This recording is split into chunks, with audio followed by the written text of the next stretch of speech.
जस हिंदी के सारे दर्शकों को स्वागत प्रोग्राम स्ट्रेट टॉक में। मैं आपकी host Ashmita and good evening, नमस्कार। इंडिया को लेके जहां एनआरआई की बात आती है, एक ऐसा सब्जेक्ट है जो खास करके आज की डेट में जब कोविड को लेके इतने सारे चेंजेस हो रहे हैं जो हर एक बंदे को गहराई से उसकी जानकारी लेनी चाहिए, वो है टैक्स चेंजेस। खास करके गवर्नमेंट, इंडियन सरकार ने क्या क्या नए चेंजेस आपके टैक्स प्रोसेस को लेके इम्प्लीमेंट किए, उनके बारे में आज हम बात करेंगे। एंड इस डिस्कशन में हमें गाइड करने के लिए एक एक्सपर्ट तौर से ज्वाइन कर रहे हैं हमारे guest mister Neeraj Bhatia, president of company Bhatia and को। नीरज जी, सबसे पहले आपका स्वागत हमारे प्रोग्राम में। नमस्कार। नमस्कार, सत श्री अकाल, आदाब सब दर्शकों को। आई होप सब लोग अपना ध्यान रख रहे हैं इस टाइम कोविड की सिचुएशन अभी भी काफ़ी नाजुक है, इंडिया में भी, यहाँ भी। सो आई होप सब दर्शक पूरा प्रॉपर ध्यान दे रहे हैं अपने फैमिलीज़ का। Thank you Neeraj ji, and we hope the same for you and your family. आप भी कैलिफोर्निया से हमें ज्वाइन कर रहे हैं, so we are very happy to hear that you are safe and sound. Neeraj ji, सबसे पहले तो मैं चाहूँगी कि जो दर्शक आपको नहीं जानते, I am sure Bhatia and को का नाम ज़रूर सुना होगा। आप काफ़ी एक्टिव तरीके से यहाँ पे भी, इंडिया में भी टैक्स पर्पसेस, खास करके बिजनेस टैक्सेस एंड उन चीज़ों को लेके गाइड करते हैं इंडिविजुअल एंड एंटिटीज़ को। सबसे पहले मैं चाहूँगी आप थोड़ा सा हमें बताइए अपनी फर्म के बारे में, ताकि इन केस अगर कोई नहीं जानता उनको पता हो कि कौन हमें ज्वाइन कर रहे हैं। मैं नीरज भाटिया हूँ। हम लोग की यहाँ फर्म है कैलिफोर्निया में, भाटिया एंड कंपनी। हम लोग का एक ब्रांच ऑफिस अभी न्यूयॉर्क में भी रिसेंटली खोला है। मैं चार्टर्ड अकाउंटेंट इंडिया से भी हूँ। इंडिया में भी हमारी फर्म है नीरज भाटिया एंड कंपनी, दिल्ली में है, और यहाँ पे कैलिफोर्निया में 2 ऑफिस हैं हमारे। और बेसिकली हम लोग फुल सर्विस अकाउंटिंग फर्म है। अकाउंटिंग, टैक्स, पेरोल, इनकॉर्पोरेशन और इमिग्रेशन भी करते हैं। और इंडिया में भी हम लोग सारी सर्विसेज करते हैं, ऑडिट, अकाउंटिंग, टैक्स, पेरोल और कॉर्पोरेट वर्क, कंप्लायंस, जैसे यहाँ पे हैं जी। जो ये खास करके जो ये इंडिया एंड यूएस का ओवरलैप हो जाता है, ये काफ़ी लोगों को हेल्पफुल होता है, बिकॉज जो हमारे एनआरआईज हैं उनकी इंडिया में भी कुछ फाइनेंशियल्स जुड़े हुए हैं, एंड ऑफ कोर्स अगर वो यहाँ रह रहे हैं चाहे टेम्परेरी तरीके से या लॉन्ग टर्म तरीके से, तो यहाँ पे भी उनके फाइनेंसेस इम्पैक्ट होते हैं। एंड इस चीज़ को लेके खास करके आज की डेट में जब कुछ नए पॉलिसी चेंजेस इंडिया साइड से इम्प्लीमेंट हुए हैं, मैं ज़रूर चाहूँगी let's dive right in, right. So आपने हमें बताया कि अप्रैल में इंडिया ने कुछ नए चेंजेस पास किए। सबसे पहले तो आप हमें उनके बारे में बताइए कि ये टैक्स को लेके क्या चेंजेस थे एंड इनकी क्या इम्पैक्ट हो सकता है एनआरआईज पे। अगर इनकम टैक्स को लिया जाए तो बेसिकली 2 मेजर चेंजेस जिसके बारे में हम बात करेंगे, जो टैक्स है जिनका एनआरआईज को इम्पैक्ट हो सकता है जी।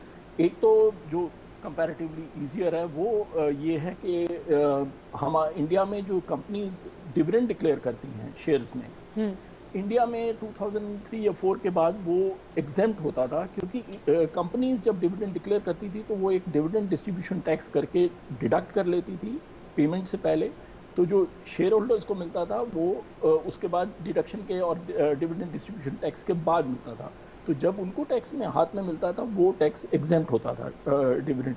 लेकिन अब जो एनआरआईज के लिए उसमें एक डिसएडवांटेज था कि वो जब यहाँ पे हम लोग यहाँ पे अगर कोई डिविडेंड डिक्लेयर करके टैक्स फाइल करते हैं, बिकॉज यूएस में आपको ग्लोबल इनकम पे रिपोर्ट करना है, तो उसके अंदर बिकॉज इंडिया में टैक्स इंडिविजुअल कोई नहीं दे रहा था, तो वो फॉरेन टैक्स क्रेडिट कुछ क्लेम नहीं कर सकते थे। तो इसके ऊपर चेंज इस बार ये किया है कि उन्होंने डिविडेंड डिस्ट्रीब्यूशन टैक्स हटा दिया है और इंडिविजुअल लेवल के ऊपर कहा है कि जो इंडिविजुअल जिसको डिविडेंड मिलता है वो अपने आप टैक्स दें। तो उसके बाद वो अपने प्रोग्रेसिव रेट ऑफ टैक्स के हिसाब से टैक्स देते हैं इंडिविजुअल इंडिया में। अब बिकॉज इंडिया में टैक्स देते हैं, और अगर कोई एनआरआई भी है और इंडिया में उसकी इनकम टैक्सेबल है और वो टैक्स पे करते हैं, तो उस वहाँ पर उस टैक्स का यहाँ एडवांटेज ये है, अब हम फॉरेन टैक्स क्रेडिट क्लेम कर सकते हैं वहाँ पर, क्योंकि अब वो खुद टैक्स दे रहे हैं।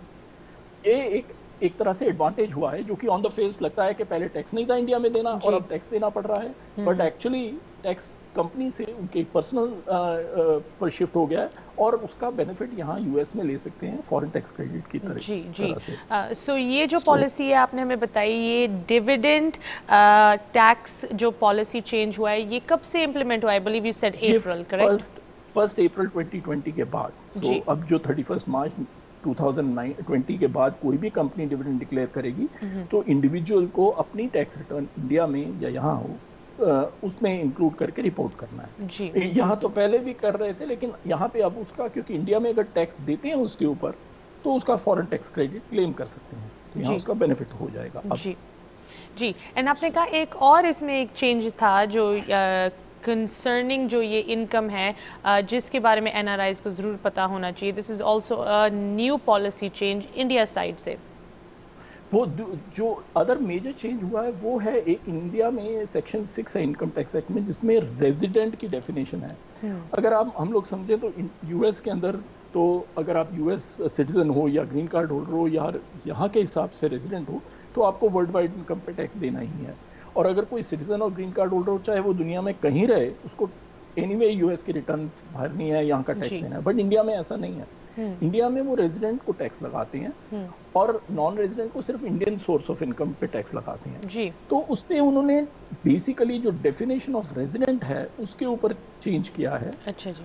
बेसिक अभी तक ये है कि जो इंडिया में रेजिडेंट वो होता है जो जिसका इंडिया में स्टे 182 डेज से ज़्यादा हो ईयर में, और वहाँ का ईयर है अप्रैल टू मार्च, 1 अप्रैल से 31 मार्च नेक्स्ट ईयर चलता है वहाँ पे। तो अगर उसका स्टे ड्यूरिंग दैट पीरियड 182 से ज़्यादा हो तो वो टैक्सेबल है, या ऑल्टरनेटिवली किसी एक साल में 60 डेज हो और प्रीवियस 4 इयर्स में 365 डेज टुगेदर हो तो भी वो रेजिडेंट की डेफिनेशन आती है। जी जी। इसके ऊपर उन्होंने 2 एग्जेम्पशन दे रखी थी, जिसके अंदर एक तो थे जो शिप्स के ऊपर क्रू होते हैं, मेंबर्स ऑफ द क्रू हो गए, या फिर जो एम्प्लॉयमेंट पर्पसेस के लिए ओवरसीज चले जाते हैं तो उस साल के अंदर उनको 60 डेज की जगह 182 डेज सेटिस्फाई करना था।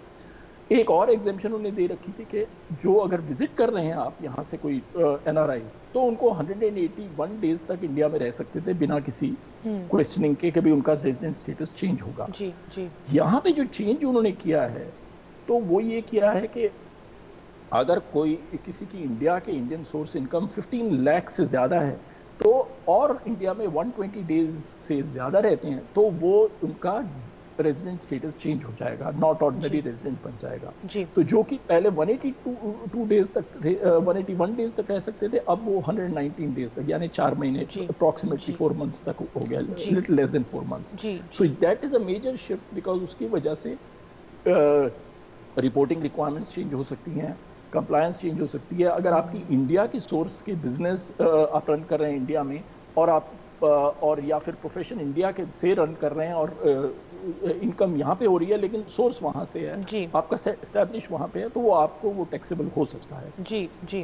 भाटिया जी, ऑफ कोर्स दिस इज़ एक ये काफ़ी कॉम्प्रहेंसिव पॉलिसी चेंज है, बट इसमें कोई रूम आपको लगता है होगा? जैसे इस साल तो लोग मतलब हर एक जगह फंसे हुए हैं without any control over the situation. So ये जो एग्जेम्पशन है और ये जो नया रूल है, इसमें कोई ऐसी कोविड या क्वारंटीन को लेके एग्जेम्पशंस आपको लगता है दी जाएंगी, या इसका impact no matter what tax payers को फेस करना पड़ेगा? नहीं, उन्होंने इंडिया में ऑलरेडी इसकी एग्जेम्पशन कुछ हद तक पहले ही अनाउंस कर रखा है। जैसे यूएस में भी सिमिलर सिचुएशन है, जो इंडियन विजिटर्स हैं, किसी के पेरेंट्स इंडिया से आ रहे हैं और यहाँ they are stuck because of वो ट्रैवल नहीं कर सकते, तो उनको एग्जेम्पशन है। इसी तरह हम यहाँ से कोई यूएस सिटीजन है, ग्रीन कार्ड होल्डर जो इंडिया जा रहा है, अब वो ट्रैवल के रिस्ट्रिक्शंस हैं, फ्लाइट्स चल नहीं रही हैं और बहुत रिस्ट्रिक्शन है, तो उनको वो पीरियड काउंट नहीं होगा जो अभी जब से ये मार्च इंडिया में मार्च 23 या 24 से जब से हुआ है तो उसके बाद का पीरियड काउंट नहीं हुआ। कुछ अनाउंसमेंट कर चुके हैं, but I think over the period करेंगे, बिकॉज अभी तो फ्लाइट्स नॉर्मल तो है ही नहीं, ट्रैवलिंग तो नॉर्मल अभी भी नहीं है। जी ऑफ कोर्स। जी आप कह रहे थे? हाँ नहीं, मैंने कहा ये इसका एक इशू है। तो बेसिकली उसमें एक और भी है कि वहाँ पे इंडिया में एक कॉन्सेप्ट है नॉट ऑर्डिनरी रेजिडेंट। तो 2 डिस्टिंक्शन एक समझने का है कि एक होता है रेजिडेंट, बट ऑर्डिनरी रेजिडेंट जिनको इंडिया में भी ग्लोबल इनकम पे टैक्स देना है, लेकिन जो यूएस से जो अगर कोई जाता है और वो ओवरस्टे 120 डेज से ज़्यादा रहता है और उसकी इनकम इंडियन सोर्स से इनकम 15 लाख से ज़्यादा है और उनको 120 दिन का की वजह से वो रेजिडेंट बनता है, तो वो नॉट ऑर्डिनरी रेजिडेंट अच्छा जी होता है। तो उसकी भी एक कॉन्सेप्ट है, उसका एक डेफिनेशन है, वो समझना ज़रूरी है। तो बिकॉज वो इम्पैक्ट करता है लोगों को कि वो नॉर्मल रेजिडेंट की तरह नहीं है, क्योंकि उनकी अभी भी उस जब तक नॉन ऑर्डिनरी रेजिडेंट रहेंगी तो उनकी ओवरसीज जैसे यूएस की कोई इनकम हो गई, वो उनको वहां पर नहीं उसके ऊपर टैक्स देना। जी लेकिन जब वो ऑर्डिनरी रेजिडेंट बन जाएंगे तो उनको फिर ग्लोबल इनकम पे भी टैक्स देना है। Make sense. Neeraj Bhatia ji, thank you so much. हम यहाँ पे एक छोटी सी ब्रेक के लिए रुकते हैं, आप कहीं ना जाइए बिकॉज इतने सारे सवाल हैं एंड आई एम श्योर आपके पास भी बहुत सवाल हैं। आप इस शो में बिल्कुल लाइव कॉल इन करके अपने सवाल रख सकते हैं भाटिया जी के साथ, हमारे साथ। यहाँ पे एक ब्रेक के लिए रुकते हैं, मिलते हैं ब्रेक के बाद। Welcome back from the break. आप देख रहे हैं स्ट्रेट टॉक एंड बात हो रही है जो इंडिया में काफ़ी सारे टैक्स को लेकर चेंजेस रिसेंटली इंप्लीमेंट हुए हैं, वो आपको कैसे अफेक्ट करते हैं एक एनआरआई के तौर पे। इस डिस्कशन में हम एक एक्सपर्ट तौर पे गाइड करने के लिए जुड़े हैं mister Neeraj Bhatia, president of Bhatia and company accounting firm, जो इंडिया एंड यूएस दोनों साइड्स में सर्विस प्रोवाइड करते हैं। Mister Bhatia, welcome back to the show. Thank you ji. Bhatia ji, आपने हमें इस नई पॉलिसी के बारे में काफ़ी अच्छी तरीके से अपडेट्स दी, खास करके जो कंपनीज़ के डिविडेंड्स दिए जाते हैं उनकी जो ये नई टैक्स इम्प्लिकेशन है एनआरआईज़ को कैसे अफेक्ट करती है, एंड मोर इम्पॉर्टेंटली जो इन अ वे स्टेटलेस सिटीजन्स इंडिया के बन जाते हैं उनको क्या पता होना चाहिए अपने टैक्सेस के बारे में।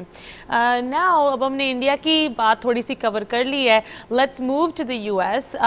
यू नो, आपका एक न्यूज़लेटर आप सेंड करते हो, it's a very informative newsletter and I want to go through some of the big items जो आपने इसमें आज मेंशन किए फॉर आवर व्यूअर्स। सबसे पहले तो यू नो जहाँ टैक्स की बातें आती हैं, of course a lot of it has to do with employment, right. And जब इंडिया एंड यूएस की एम्प्लॉयमेंट की बात आती है, the biggest news story was the H-1B visa change जो USCIS की तरफ से अनाउंस किया गया। In fact president Trump made it official, कल ही उन्होंने वो साइन किया order, right. So, you know, talking just from a high level, आप हमें अपना ओपिनियन दीजिए इस बारे में, क्या एक्सपेक्ट कर सकते हैं वो वर्कर्स जो यूनाइटेड स्टेट्स में ऑलरेडी हैं, बिकॉज वो तो सेफ़ हैं, राइट। अगर उनके पास वीज़ा है, वो यूएस में ऑलरेडी देर सेफ, बट वो वर्कर्स जो शायद इंडिया में हो, कहीं और हो, उनके पास ये वीज़ा है एंड वो आने की यहाँ कोशिश कर रहे हैं, उनको क्या पता होना चाहिए as far as you know about this new policy? जो अभी यहाँ पे आए, एज यू राइटली सेड, जो इधर ऑलरेडी प्रेजेंट हैं उनको कोई इफेक्ट नहीं करता, और जो बाहर भी हैं अगर उनके पास ऑलरेडी वीज़ा स्टैम्प्ड है तो वो ट्रैवल कर सकते हैं, या कोई जैसे एडवांस पेरोल लेके या री एंट्री परमिट लेके ट्रैवल कर रहे हैं तो भी वो ट्रैवल कर सकते हैं। सो दिक्कत सिर्फ वो है कि जिन लोगों को वीज़ा अभी स्टैम्प करवाना है, वीज़ा काउंसलेट से लेना है, उन लोग के लिए प्रॉब्लम है। तो उन लोगों के लिए और ऐसे लोग हैं जो, क्योंकि अभी 2-3 महीने बीच में काउंसलेट भी इंडिया में, यूएस काउंसलेट भी बंद रही हैं, वो धीरे धीरे करके बाद में खोली हैं उन्होंने, तो उनको जिनको स्टैंपिंग नहीं मिल पाई तो उन लोग के लिए दिक्कत है कि उनको अपॉइंटमेंट नहीं मिली या लेट अपॉइंटमेंट मिली और अभी नहीं मिली, तो अब उनके लिए दिक्कत वाली बात है। लेकिन जहाँ तक जो यहाँ यूएस में प्रेजेंट है उनके लिए प्रॉब्लम नहीं है। और अभी जो नया, इनफैक्ट जो इस साल का नया नेक्स्ट ईयर का कोटा खुला है 1 अप्रैल से, उनकी फाइलिंग चल रही है, बिकॉज इस बार सिस्टम चेंज कर दिया, लॉटरी सिस्टम करके, पहले लॉटरी करके उसके बाद फाइलिंग 30 जून तक फर्स्ट लॉट उन्होंने फाइलिंग के लिए अलाउ किया है, तो वो फाइलिंग तो अभी नॉर्मल चल रही है अगले साल की H-1, तो उन पे इम्पैक्ट नहीं है। और ये लोग का फाइल होगा, फाइल होके, हाँ ये एम्प्लॉयमेंट 1 अक्टूबर तक है, अगर इनका अप्रूवल पहले आ जाएगा तो ऑब्वियसली जो 1 अक्टूबर से एम्प्लॉयमेंट अगर विद इन द कंट्री है, जैसे कोई जो यूएस से एजुकेटेड है, F1 पे है और उनका चेंज ऑफ स्टेटस कर रहे हैं, या H4 वालों का H1 पे चेंज ऑफ स्टेटस कर रहे हैं, उन पे इम्पैक्ट नहीं है।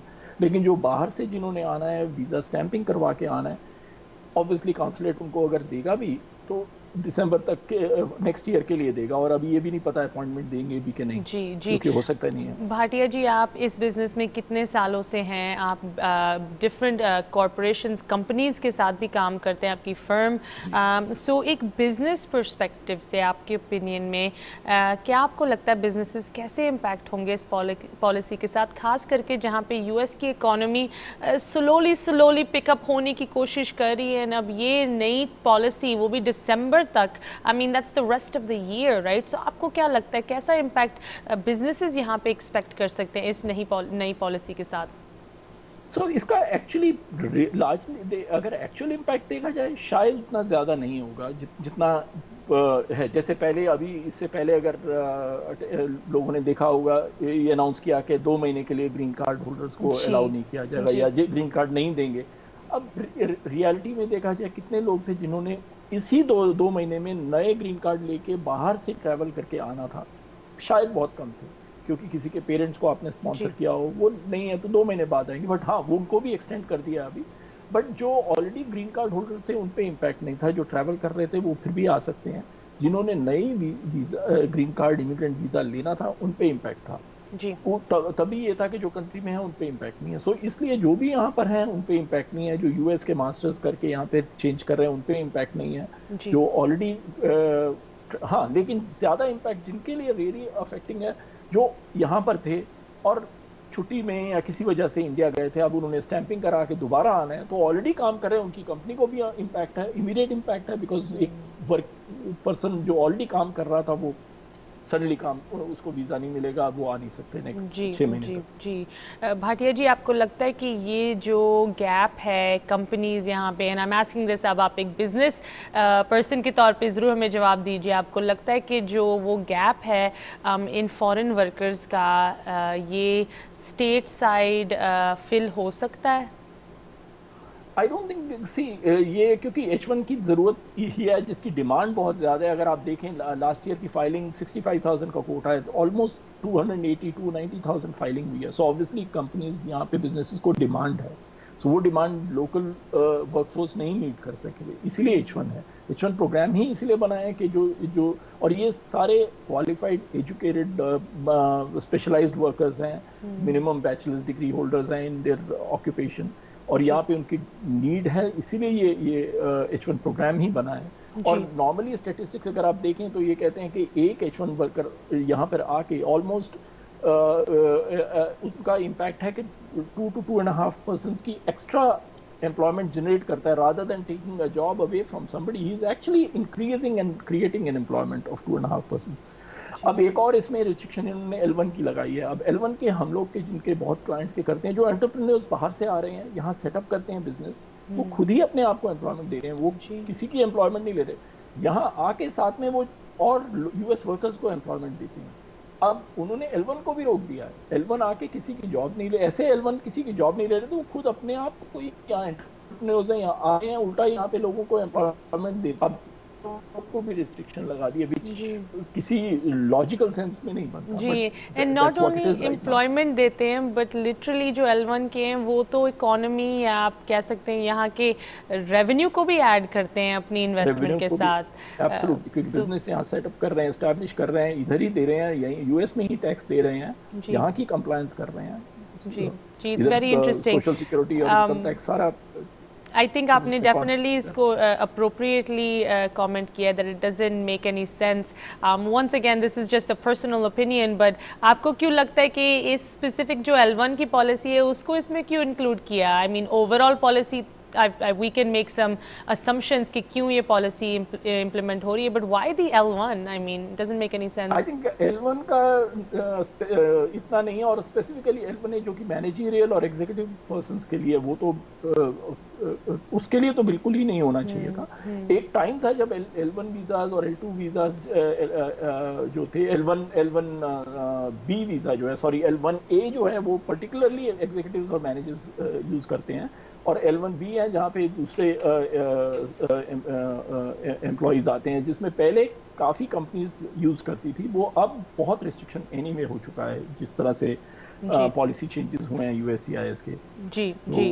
भाटिया जी, यहाँ पे मैं ज़रूर ये भी पूछना चाहूँगी कि जब टैक्स की पर्पसेस की बात आती है, जो इंडिविजुअल्स इस लिम्बो में स्टक हैं, चाहे जैसे आपने पहले भी कहा, ऑफ कोर्स दोनों कंट्रीज़ इंडिया एंड यूएस कुछ एग्जेम्पशंस प्रोवाइड कर रहे हैं, बट व्हाट अबाउट समवन जो ऐसे किसी वीज़ा पे if they have a base here, खास करके any of these working visas, उनको कोई टैक्स इम्प्लिकेशंस आपको लगता है होंगी इन किसी पॉलिसी से, चाहे वो इंडिया साइड में, यूएस साइड में, because of this almost sudden implementation? I mean, ये जो पॉलिसी है लिटरली यहाँ की एडमिनिस्ट्रेशन ने पिछले हफ्ते अनाउंस की एंड कल साइन भी कर दी, so it didn't really give people a lot of time अपने बिजनेस फाइनेंशियल अफेयर्स को ऑर्डर में डालने का।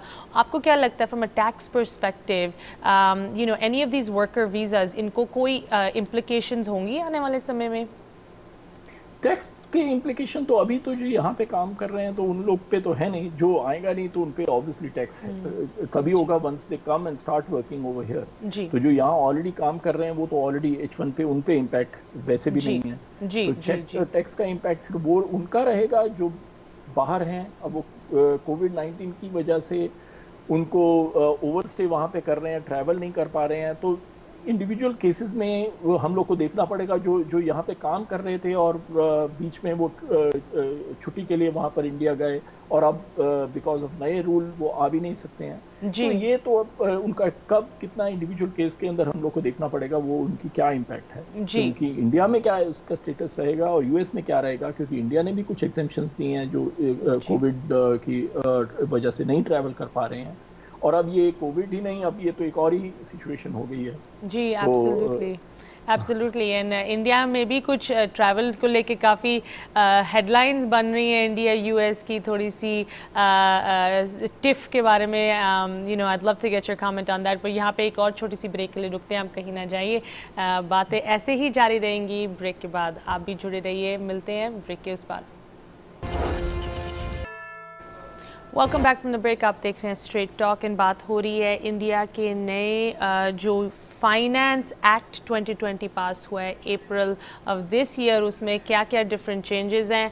अगर आप एक एनआरआई तौर पे इंडिया में अपने टैक्सेस के बारे में जानकारी लेना चाहते हैं, उसकी ही डिस्कशन हो रही है। थोड़ी सी अमेरिका की भी बात हो रही है, बिकॉज इंडिया एंड अमेरिका की रिलेशनशिप खास करके आज की डेट में बहुत ही बैक एंड फोर्थ, बहुत ही टेंस चल रही है। सो इस टॉपिक पे हमें एक एक्सपर्ट तौर पे हमारे साथ डिस्कशन करने के लिए जुड़े हैं mister Neeraj Bhatia, president of Bhatia and company accounting firm. Bhatia ji, आपका प्रोग्राम में एक बार फिर स्वागत। भाटिया जी, आप हमें आपने कुछ हमें बेसिक तरीके से बताया जो मेन पॉइंट्स थे इस फाइनेंस एक्ट 2020 के, एंड उसमें जो मेन कुछ चीज़ें you did walk us through that, individual तौर पे टैक्सेस अब लोगों को कैसे एंटिसिपेट करने चाहिए, खास करके जहाँ पे डिविडेंड्स कंसर्न है। इस फाइनेंस एक्ट में एक और ऐसा एलिमेंट है जो I think is worth mentioning to people, ये जो इक्वलाइजेशन लेवी है, राइट? मैं चाहूँगी ज़रूर आप थोड़ा सा इसके बारे में हमें बताइए, because this is also a pretty big portion of the whole finance act, right? So ये जो एक मेजर और चेंज हुआ है वो इक्वलाइजेशन लेवी, वो बेसिकली जो इंडिया में अगर कोई ओवरसीज कंपनी बिजनेस करती है और वो वहाँ पे लोकल मार्केट को यूज़ करते हैं, इन द सेंस के लोकल इंडियन पोर्टल यूज़ करते हैं, इंडिया का पेमेंट गेटवे यूज़ करते हैं, बेसिकली आजकल ऑनलाइन बिजनेस बहुत ज़्यादा हो गया है, तो इसकी वजह से जो फिजिकल मूवमेंट और फिजिकल गुड्स नहीं है। अब जैसे आप यूएस में भी देखें, काफ़ी आप लोग ऑनलाइन शॉपिंग करते हैं तो आपको ये भी नहीं पता कौन सी स्टेट से आप शिप कर रहे हैं, कौन सी स्टेट में है। तो यहाँ पर यूएस के अंदर भी यही इशू आ रहा है कि अब जिस स्टेट के अंदर आप बैठे हैं वहाँ को उन लोग को रेवेन्यू नहीं मिल रहा। अगर आपका नॉर्मल डिस्ट्रीब्यूशन चैनल से अगर प्रोडक्ट्स आ रहे हों और वहाँ पे आपकी लोकल रिटेल स्टोर से आप जाके लें तो लोकल स्टेट में सेल्स टैक्स देंगे, आप जो कंज्यूम करेंगे आप सेल्स टैक्स देंगे। यहाँ पे उसका ऑल्टरनेटिव उन्होंने यूज टैक्स किया था। तो ये दोनों लेकिन अगर आप कहीं से डायरेक्ट ओवर किसी दूसरे स्टेट से ले रहे हैं सीधा, वो आपको शिप कर रहे हैं, तो आपको टैक्स नहीं लग रहा। तो इसीलिए उन्होंने यहाँ पे भी काफ़ी चेंजेस करके उन्होंने ओनर्स, यहाँ पे उसको बोलते हैं मार्केट फैसिलिटेटर्स एक्ट, जो रेगुलेशंस बनाई है स्टेट टू स्टेट में। तो इसी तरह उसी का पैरेलल इंडिया में है, जो उसी सिमिलर जिसको जो इक्वलाइजेशन लेवी किया है, तो उन्होंने 2% लेवी लगाया जो ओवरसीज कंपनी डायरेक्ट शिप करती हैं और डायरेक्ट करती हैं। तो उसके ऊपर उनको 2% वहाँ पे इक्वलाइजेशन लेवी देना है एक पर्टिकुलर टर्नओवर के बाद जी। तो ये है। जी, आप कुछ कह रहे थे? नहीं, गो अहेड प्लीज। हाँ, ये था। और बाकी दूसरा एक जो पहला वाला भी इशू था, उसके ऊपर एक दो पॉइंट्स मैं और कवर करना चाहूँगा, क्योंकि जो अभी हम लोग ने एक बात की थी, वो हम लोग ने बात की थी जो यहाँ यूएस के रेजिडेंट्स या जो उनके ऊपर इम्पैक्ट है जो रेजिडेंट्स का। उसमें एक और चीज़ है जो कि शायद यूएस के रेजिडेंट्स को नहीं पड़ता, लेकिन काफ़ी लोगों के अगर कोई पेरेंट्स हैं या कहीं ट्रैवल करते रहते हैं, जो 2-3 महीने कनाडा रहते हैं, 2-3 महीने यूके रहते हैं, कुछ दिन यहाँ रहते हैं, कुछ उधर हैं। So basically US Indian citizen है, वो ट्रैवल करते हैं।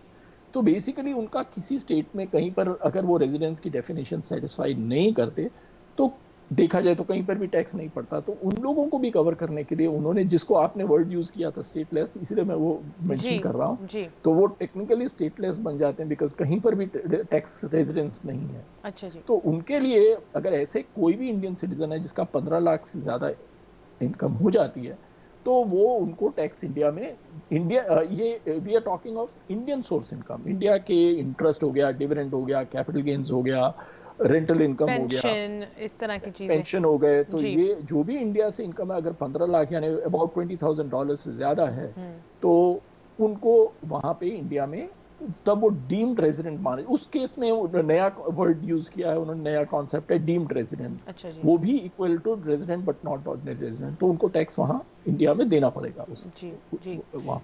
And this is kind of like जो जैसे आपने कहा इसमें कुछ तरह के लोग फिट आते हैं, जो रिटायर्ड पेरेंट्स या वेंचर कैपिटलिस्ट, जो उनका मतलब they are Indian citizens, Indian residents, but वो वहाँ पे टाइम नहीं ज़्यादा स्पेंड करते। अब उनकी जो इनकम है उस पे, चाहे वो जिस अमाउंट आपने लिस्ट किया उतनी भी है, बट फिर भी उनको उस पर बेसिकली टैक्स देना पड़ेगा अब। So that's definitely some big changes. Bhatia ji, overall किस डायरेक्शन में आपको लगता है ये जो सारे चेंजेस हैं, किस डायरेक्शन में इंडिया की टैक्स पॉलिसी को लेके जा रहे हैं? Because this is some pretty big stuff. I mean companies को भी अफेक्ट करें, इंडिविजुअल तौर पे भी अफेक्ट करें, and it kind of reaches internationally to make sure कि वो टैक्स रेवेन्यू कलेक्ट हो। सो एक तो इसमें इनकम टैक्स का तो इशू है। इनकम टैक्स के रिलेटेड जैसे यूएस के अंदर अभी हमने देखा है पिछले काफ़ी सालों में ओवरसीज अकाउंट्स डिस्क्लोजर, फाटका रिक्वायरमेंट्स काफ़ी ज़्यादा हो गए और यूएस गवर्नमेंट एग्रेसिव बहुत हो गया। तो उन यूएस को देख के बाकी कंट्रीज़ ने भी किया और इंडिया ने भी किया है। सो बेसिकली जब आप नॉन रेजिडेंट की बात इंडिया में करते हैं, जैसे रेजिडेंट डेफिनेशन चेंज होती है, तो उनको भी रिक्वायरमेंट आ जाती है कि अगर कोई यहाँ से इनकम इंडिया में और रेजिडेंट डेफिनेशन में आ जाते हैं, चाहे नॉट ऑर्डिनरी रेजिडेंट की डेफिनेशन में आते हैं, 120 डेज से ज़्यादा या डीम रेजिडेंस हो जाता है, तो उनको भी एक और कंप्लायंस होगी ओवरसीज अकाउंट्स की डिस्क्लोजर करना, जो उनके इंडिया में यूएस के अकाउंट्स रिपोर्ट करना है। और इंडिया में तो वो प्रॉपर्टी, सारी इन्वेस्टमेंट्स, हर चीज़ रिपोर्ट मांगते हैं, जबकि यूएस में तो खाली फाइनेंशियल अकाउंट्स देने हैं। तो इंडिया में आपको इंडिया में जाके यूएस के अपने सारे अकाउंट्स, इन्वेस्टमेंट्स, ट्रस्ट में हैं, रियल एस्टेट में है, या कोई भी इन्वेस्टमेंट आपको फिर इंडिया में रिपोर्ट करनी पड़ेगी। तो ये एक एक्स्ट्रा बर्डन हो जाएगा अगर आप उस डेफिनेशन में हो। अब स्टार्टअप्स वाले बहुत लोग इंडिया ट्रैवल करते रहते हैं, जिनको कोई वहाँ पे बिजनेस सेटअप कर रहे हैं, स्टैब्लिश कर रहे हैं, तो उनकी रिक्वायरमेंट होती है वहाँ पे ज़्यादा टाइम स्पेंड करने की। उन लोगों के लिए हो सकता है। एक और इम्पैक्ट हो सकता है जो अभी जिसके ऊपर इतनी ज़्यादा प्रॉबेबली बैंक्स को देखना पड़ेगा, इसके ऊपर बहुत क्लैरिफिकेशन नहीं है। बिकॉज आप अगर जाते हैं और आपके नॉर्मली अगर आप इंडिया में रेजिडेंट बनते हैं, तो आप एनआरई अकाउंट नहीं मेंटेन करते हैं जी। आप वो आपके वहाँ पर रेजिडेंट अकाउंट्स आपको करने पड़ते हैं। एनआरई सिर्फ नॉन रेजिडेंट्स के लिए है। जब अगर आपका टेक्निकली आपका स्टेटस ही चेंज हो गया, तो आपके एनआरई अकाउंट पे भी इम्पैक्ट आ सकता है। FCNR, foreign currency non resident FCNR account पे भी इम्पैक्ट आ सकता है। फिर प्रॉबेबली आपको चेंज करना पड़ेगा, resident foreign currency account create करना पड़ेगा। सारे बैंकिंग की कंप्लायंस भी चेंज हो सकती है। That is a possible impact जो हो सकता है इस चेंज की वजह से, जो काफ़ी लोगों पे इम्पैक्ट कर सकता है जी। इस जो आपने अभी लास्ट पोर्शन मेंशन किया है खास करके, जो पोटेंशियल बिजनेस एंटरप्रेन्योर्स या स्टार्टअप्स या इवन एस्टैब्लिश्ड बिजनेसेस कंसिडर कर रहे हैं कि इंडिया में वो जाके अपने ऑपरेशंस या एस्टैब्लिश करें या स्टार्ट करें, उनको कैसे ये नई पॉलिसीज़ इम्पैक्ट करेंगी? उनको अगर वहाँ पे टाइम स्पेंड करते हैं ज़्यादा तो है, ये इंडिविजुअल्स और उनके ऊपर ज़्यादा, बिजनेस एज सच पे नहीं है, लेकिन जब वहाँ पर जा रहे हैं तो उनका स्टेटस और उनकी अपनी कंप्लायंस की रिक्वायरमेंट्स काफ़ी बढ़ जाती हैं, और उनके अगर अदर देन बिजनेस कुछ और इन्वेस्टमेंट्स हैं या और सोर्स ऑफ इनकम है, उस पर इम्पैक्ट आ सकता है। लेकिन वो टाइम स्पेंड कर रहे हैं, जैसे एक नया स्टार्टअप कर रहे हैं, वहाँ पर इस्टेब्लिश कर रहे हैं कि आपकी कोई सब्सिडी इस्टेब्लिश कर रहे हैं या ब्रांच ऑफिस कर रहे हैं या मेन ऑफिस वहाँ बैक ऑफिस कर रहे हैं, तो और उसकी वजह से आपको टाइम स्पेंड करना पड़ रहा है इंडिया में, तो इन चीज़ों को अपना रेजिडेंट स्टेटस को ध्यान में रखना ज़रूरी हो जाएगा। जी जी क्योंकि जी, कहाँ आप 181 डेज तक कह सकते थे, अब आप 119 डेज से ज़्यादा नहीं स्पेंड कर सकते। जी जी जी, या very good to know, and खासकर क्योंकि ये पॉलिसीज़ बहुत रिसेंटली इम्प्लीमेंट हुई हैं, I think there is gonna be a lot of questions, जैसे जैसे और इनकी डिटेल्स लोगों को समझ आती हैं वो और क्वेश्चन ज़रूर इनको लेके पूछेंगे। भाटिया जी, यहाँ पे एक और ब्रेक के लिए रुकना पड़ रहा है, आप कहीं ना जाइए please. I have a lot of questions for you regarding not just the details of this finance act but also some of the headlines in the news. आप भी हमारे साथ ऐसे ही जुड़े रहे हैं, मिलते हैं ब्रेक के बाद।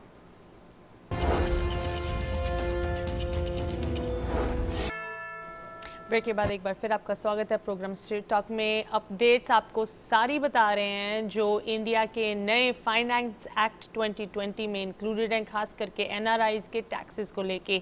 एंड हमारे साथ जुड़े हैं हमारे guest the expert mister Neeraj Bhatia, president of Bhatia and company taxing firm. Neeraj ji, आपका एक बार फिर प्रोग्राम में स्वागत। भाटिया जी, आप हमें बता रहे थे, you know we've covered so much information in this episode, जो ये फाइनेंस एक्ट 2020 है उसमें कुछ मेजर पॉलिसी चेंजेस इंडिविजुअल्स की टैक्सेस को लेके, कुछ जो ट्रैवल करते हैं इंडियन रेजिडेंट्स, जिनको अब जो प्रीवियसली शायद स्टेटलेस सिटीजन्स माने जाते थे, उनकी कुछ चेंजेस आए हैं। And even this equalisation levy जो ऑनलाइन बिजनेस को अब थोड़ा सा टैकल करने की कोशिश कर रही है। We also touched a little bit about some US headlines, जो सबसे बड़ी खास करके इमिग्रेंट कम्युनिटी में H1B वीज़ा को लेके नया ऑर्डर प्रेसिडेंट ट्रंप ने कल साइन किया है। But you told me something really interesting that ये हेडलाइन H1B को लेके ज़रूर अब बहुत बड़ी बन गई है, बट कुछ और H1B को लेके अनाउंसमेंट्स थी जो बिल्कुल ओवरशैडो हो गई हैं, and I would love to hear about them as well.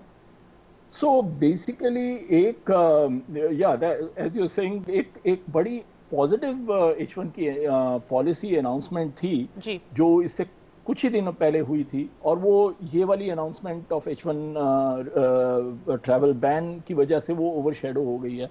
वो है कि 2010 से एक न्यूफील्ड मेमो था जो USCIS ने प्रोमलगेट किया था, और उसके बेसिस पे वो H1 की सारी केसेस डिसाइड कर रहे थे। वो basically pertaining to employer employee relationship के ऊपर था। फिर बाद में उसके अंदर 2018 के अंदर उसमें आइटिनरी, ट्रैवल डिटेल्स वगैरह सब मांगते थे H1 की फाइलिंग पे। तो बेसिकली जनरल काफ़ी H1 वाले हम लोग के यहाँ पर जो है IT प्रोफेशनल्स और बाकी प्रोफेशनल्स कंसल्टिंग फर्म्स में काम करते हैं, थर्ड पार्टी कंपनीज में काम करते हैं कॉन्ट्रैक्टिंग के ऊपर।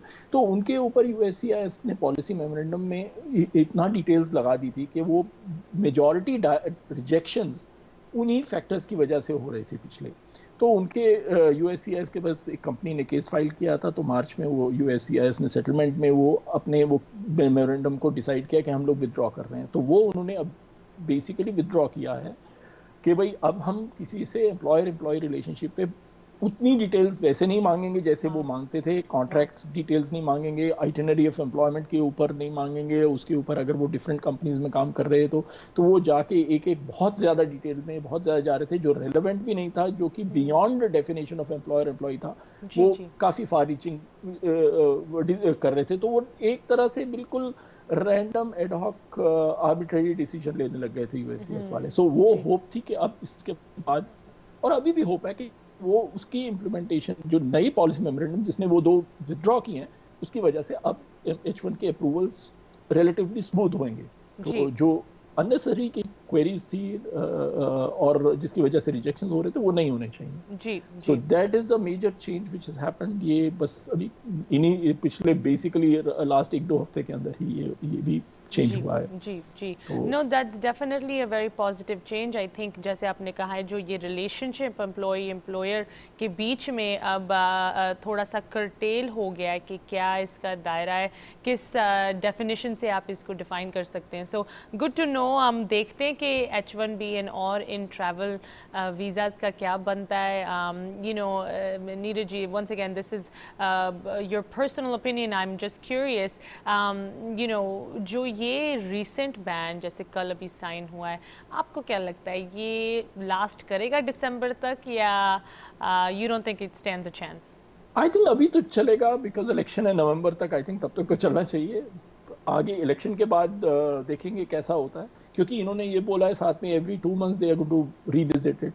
तो पर मुझे अभी लगता नहीं है कि नवंबर तक होगा, बिकॉज ऑब्वियसली इसके ऊपर इलेक्शन भी is one of the factors जिसकी वजह से ये इस टाइम डिसीजन है। बिकॉज कई लोग यहाँ पे सोचते हैं कि इमिग्रेंट्स आके जॉब ले रहे हैं, at least mentally at least it becomes like a rhetoric कहें, या एक लाइक वो हो सकता है एक माइंडसेट होता है लोगों का, तो वो है, चाहे रियलिटी कुछ और हो लेकिन एक कहने के लिए एक मुद्दा तो है। Of course, of course. Mr. Neeraj Bhatia, President of Bhatia and Company Accounting Firm, आपके ऑफिसेज USA में भी एंड इंडिया में क्लाइंट्स को सर्विस करते हैं, खास करके जैसे आपने कहा business related matters and even individual matters. So thank you so much for joining us Neeraj ji, we really appreciate your time and हम होप करते हैं कि आप कैलिफोर्निया में सेफ रहे, आपकी फैमिली सेफ रहे। There is still a pandemic out there, so please take care of yourself and once again thank you for joining us. Thank you, आपको भी और सारे दर्शकों को भी। सब लोग सेफ रहें, अपनी फैमिली फ्रेंड्स सबके साथ सारे प्रिकॉशंस लें। थैंक यू, नमस्कार, सत श्री अकाल, नमस्कार, थैंक यू।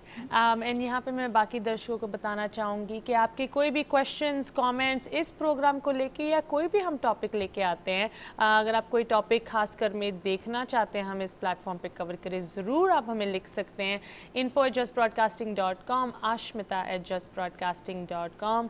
अब मुझे आप प्लीज़ दो इजाज़त, नमस्कार।